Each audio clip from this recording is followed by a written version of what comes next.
जय हिंद साथियों, आज के इस वीडियो में सूर्यकांत त्रिपाठी निराला जी द्वारा रचित भारत वंदना काव्यांश का सारांश देखेंगे। पहले सूर्यकांत त्रिपाठी निराला जी का हम जीवन परिचय देखेंगे। भारत वंदना कविता सूर्यकांत त्रिपाठी निराला द्वारा रचित है। निराला जी का जन्म 1896 ईस्वी को महिसादल बंगाल में हुआ। मृत्यु 1971 को इलाहाबाद में हुआ। निराला जी छायावाद के कवि हैं। इसे क्रांतिकारी ओज औदार्य और कविता को छंदों की परिधि से मुक्त करने वाले कवि कहा जाता है। निराला स्वच्छ छंदवादी काव्य धारा का कवि माना जाता है। भारत वंदना राष्ट्रीय चेतना पर आधारित कविता है जो गीतिका नामक काव्य संग्रह में संग्रहित है। भारती जल विजय करे, कनक शस्य कमल धरे, लंका पदतल सतदल, गर्जनो तोमरिय सागर जल, धोता सुचि चरण युगल, सत्तव कर बहु अर्थ भरे, तरु तृण वनलता वसन, अचल में खचित सुमन, गंगा ज्योति निर्जल कर्ण, धवल धार हार गले, मुकुट शुभ्र हिम तुषार, प्राण प्रणव उकार, ध्वनि दिशाएं उदार।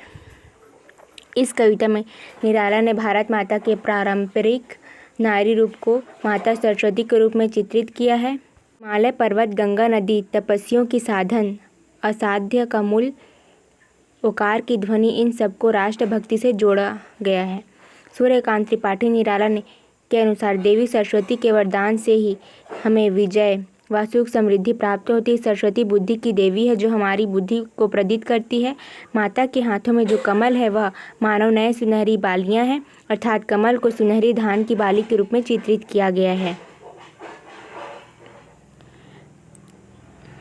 भारत का नक्शा देखने पर ज्ञात होता है कि श्रीलंका निचले हिस्से में स्थित है।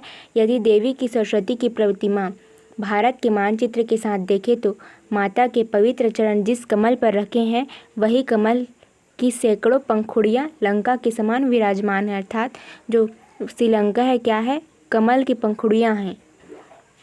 सागर के लहरों की जो ध्वनि होती है उससे यह प्रतीत होता है कि मानो वह देवी सरस्वती की स्तुति कर रहा है और सागर अपनी लहरों की स्तुति गान के साथ माता के चरणों को पखार रही है। भारत के सुंदर सुंदर पेड़, बहुरंगी पत्ते एवं लताओं को देवी सरस्वती के वस्त्र की उपमा दी गई है और यहाँ के जो फूल हैं, पत्तियाँ, उसे देवी की माता के जो आंचल में चित्रकारी की उपमा दी गई है।